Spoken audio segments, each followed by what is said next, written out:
Now, fishing soft plastic jigs for crappie may be a scary thought, but on today's video I'm going to be breaking it down to a very simple method that the next time you're out on the water you can tie on yourself a Crappie Man jig and have the confidence to put some slabs in your boat. Before we begin talking about the techniques and stuff, you first got to be able to rig your rod up correctly. So when you're first starting out, I'm not asking you to go out there and buy the most expensive rod that you can find. You could easily go to Walmart and get you a little $10 to $20 medium light action rod, and you'll just be fine. You just need to change the line out on whatever you buy. So what I have here is pretty much my favorite rod that I own right now.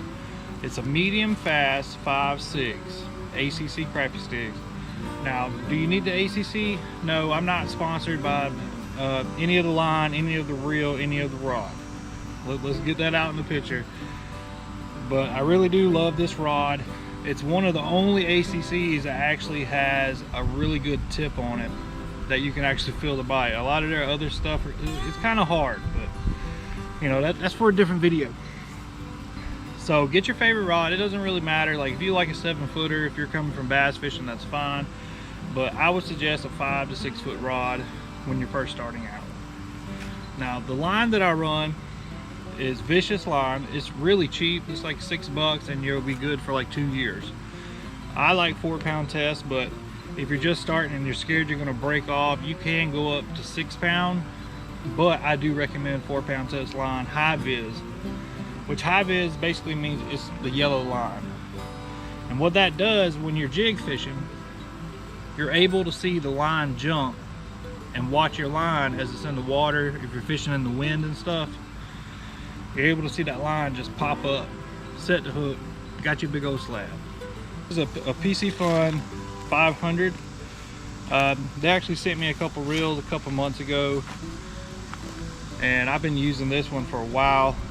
But for crappie fishing, basically all you really need is a really good drag system that you're able to play out those bigger fish, but also have it tuned in enough just to be able to flip those keeper size fish in the boat. We got the rod and reel out the way. That's pretty self-explanatory. You know, if you buy one from like your local Walmart, Academy, whatever, just change the line. The line that they have on there is going to have a lot of memory, and it's just a no-go. So now we're going to start talking about soft plastics. What do soft plastics do for crappie fishing? Basically, when you master using soft plastics, you're able to control your jig and manipulate that fish to bite. And what do I mean by manipulating a fish to bite? If you've ever bass fished before, you know how aggressive they are. They strike top water. You can throw a crankbait and make it mad and it'll bite the bait. But the crappie's not far from different than, say, a bass. If you're able to get that bait in front of him, you're able to get him to follow that bait, and he doesn't commit, you're able to manipulate your soft plastic, unlike a minnow, to make that fish get mad and hit your bait. In the world of fishing, we call that a reaction strike.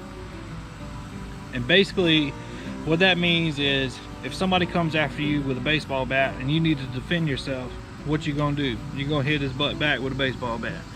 So if you put this crappie jig down there and he's not hungry, if you make him mad enough, he'll bite. That's basically what I mean by a reaction bite. You're able to do that by manipulating how you fish with your rod and the certain types of crappie jigs. And to talk about different types of soft plastics. Normally my go-to for a beginner, if you're a beginner watching this, I'm going to suggest throwing a minnow style bait. This right here is a little minnow from Crappie Man Jigs, the bait company that I own. If you want to buy these, there'll be a link down in the description below. But this is a 1.5 inch bait. Now that may seem small, or it may seem just about right to a lot of people, but trust me when I say smaller ones get a lot more bites than the bigger ones 90% of the time. Now the bigger ones will get a bigger bite, but if you're just now beginning, you just got to get that one bite to give you the confidence to keep throwing a jig and stop wasting your money on minnows. So this is a minnow style bait. Basically it looks like a minnow. There's different types of those. We have what we call a beaver style bait, Now this is a 2-inch bait. This is called the snipe beaver. Basically, when you want to throw a beaver style bait, looking for that bigger bite, you want something with a little bit more thud to it. And this bait right here has ribs, and basically when a bait has ribs on it, like the beaver or the little stinker, there's going to be a lot more vibration in the water, so that crappie is able to detect your bait in stained and muddy water. Last but not least, we have what you would call a movement bait. Basically, this is a little paddle tail swim bait, and what these baits allow you to do is use a bigger jig head and able to cover a lot more water. You're able to throw it out there and wind it a lot more faster than you would with the minnow or the beaver style baits. Now, speaking of jig heads, there's all different types, but for the sake of this video, I'm going to suggest a 1/64 ounce or a 1/32 ounce. Now, it doesn't look like much of a difference. Now, this really depends on your fishing style. A 1/32, if you're an impatient fisherman, if you can't wait for that fish to get that jig to be in the strike zone, you want to use a heavier jig. Now, if you're like me and I know that a smaller jig head like a 1/64 is going to hover above those fish and crappie feed up 90% of the time, I would suggest throwing a 1/64 or a 1/32. I mean, if you got a little bit of wind, a 1/32.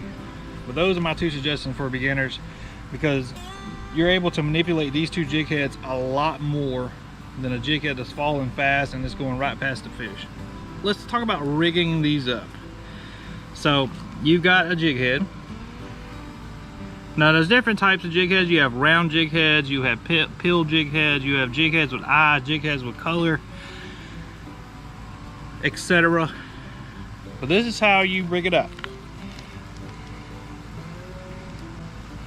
So you basically, like if you're using a minnow style bait, you want that hook to be right in the middle where that jig head is sitting flush on the top of this jig. So now the way to achieve that,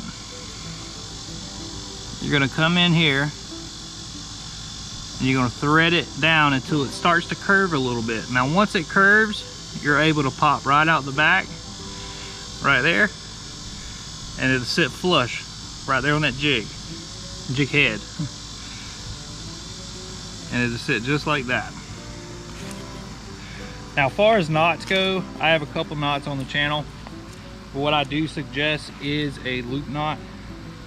This gives the jig perfect presentation on every single cast, no matter what. And in order to tie a loop knot, I'm gonna go over this real quick before we get into the techniques. You're gonna go in the eyelid, so your jig's just hanging, and you're gonna pull up a line, probably half a foot, I guess. And then you're gonna take 2 fingers. You're gonna hold it with your thumb, and you're gonna wrap your jig around your 2 fingers, so you make a hole. You see the hole? Now you wanna take your hook point and go in that hole and out. In that hole and out, and in that hole and out. Just like that. I do it 3 times. And then you take the eyelid where your line went through, and you're gonna grab that loop, and you're gonna slowly pull it down until it gets right to that jig head. And then you take your other hand and you pull everything off and pull it tight. And then you trim your excess line with a pair of scissors, but I use my teeth.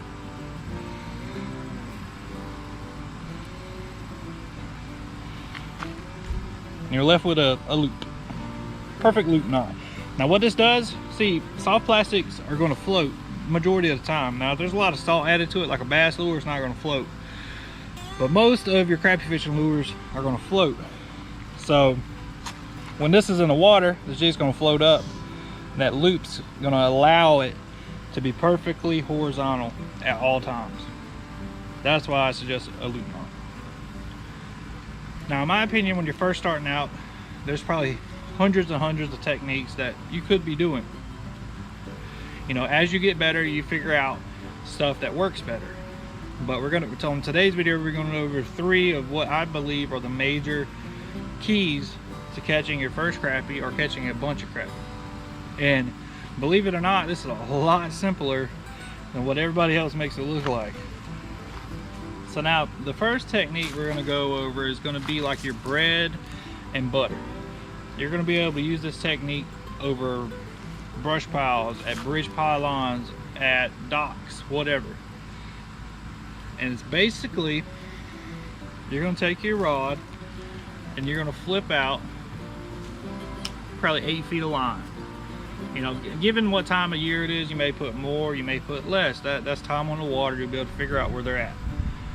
Now once you let out the line, you don't do nothing. You literally don't do anything.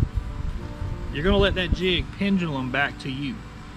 Now what I like to do is I'll take my line right here and I'll put my index finger right there in the crease and I'll put the line, because this is going to give me the most contact with that fish that I'm able to do. It doesn't matter if my rod's stiff, it doesn't matter if I'm using a piece of stick out the wood. If my finger's on this line, I'm going to feel that fish bite. And you just wait. You sit here with your rod and you wait. Now what I like to do when I'm using this technique is about every 5 to 15 seconds, I'll give it just a little pop. And what that's going to do is bigger fish will engulf this bait and you'll have what I call a pressure bite. And when you pop it up, you're able to detect that pressure bite. Now it does take time to be able to follow through when you feel it, but it's a bite that you cannot feel. And I know I told you I could feel everything, but when those bigger fish, they just put their whole mouth around it and they're there. There's no thump, there's none of that. So you basically just sit here and wait until you get a bite. Now once that jig pendulum back to you, you can go to the next technique. Now you can do this technique by throwing it out and letting it go down a little bit and then start winding, or you can throw it out, let it pendulum, and if those fish are following it back to the boat, you can do this to give them just a little bit more time to bite. And that's what I call the granny crawl. And basically what a granny crawl is you're winding your reel as slow as you can stand it. Like if you feel you're winding too slow, you're probably winding too fast. You want to go as slow as you can possibly stand it. And you do this all the way back to the boat. I've had fish bite my jig right at the top of the water. Now the third thing that you want to be doing while you're out there is, say you flick it out there,